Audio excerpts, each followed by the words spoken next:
আমি যখনই চোখ ভর্তি কাজল এবং মোটা করে আইলাইনার দেই অ্যান্ড তোমরা আমাকে সবসময় জিজ্ঞেস করো যে আমি এটা কিভাবে করি আর দিন শেষে কি এটা পান্ডার মতো চোখ হয়ে যায় না? না, এটা আসলে হয়ে যায় না। আজকে হচ্ছে ইন্ডিয়ান ২ টা লোকাল ব্র্যান্ডের প্রোডাক্ট ইউজ করব। ৳১০ হচ্ছে কাজল আর ব্লু হেভেনের এই লাইনারটা ইউজ করব। এটা হচ্ছে আমার ছোটবেলার কথা মনে করিয়ে দিয়েছে। আমি ছোটবেলায় এরকম একটা কাজল পাওয়া যেত। তো ওটা ইউজ করতাম আর আমার চোখ অনেক বেশি সেনসিটিভ। তো তারপরে হচ্ছে এটা মানে একটা ডেয়ারিং একটা কাজ করে ফেলেছি।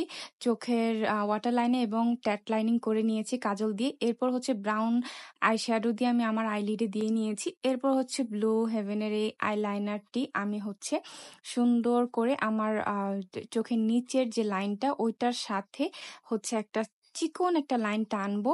আর আমি যখন আই শ্যাডোর উপরে এই লিকুইড লাইনারটা দিচ্ছি তখন হচ্ছে এটা সেট হয়ে যাচ্ছে এবং আমি আমার চোখের নিচের অংশ আর উপরের অংশটাকে কানেক্ট করে দিচ্ছি এবং উইঙ্ক করছি। এই পর্যায়ে একটুখানি মাস্কারা দিয়ে নিচ্ছি। ওয়াটার লাইনের কাজলটা আমি একদম নিচে মানে আমার ডার্ক সার্কেল পর্যন্ত নিয়ে গিয়েছিলাম এবং ব্রাউন কালার আইশ্যাডো দিয়ে আমি এটাকে ভালো করে ব্লেন্ড করে নিয়েছি এবং সেট করে নিয়েছি। এই পর্যায়ে আমি মাস্কারা দিয়ে নিচ্ছি and look at the eyes, the wing is so perfect. Thank you so much for watching.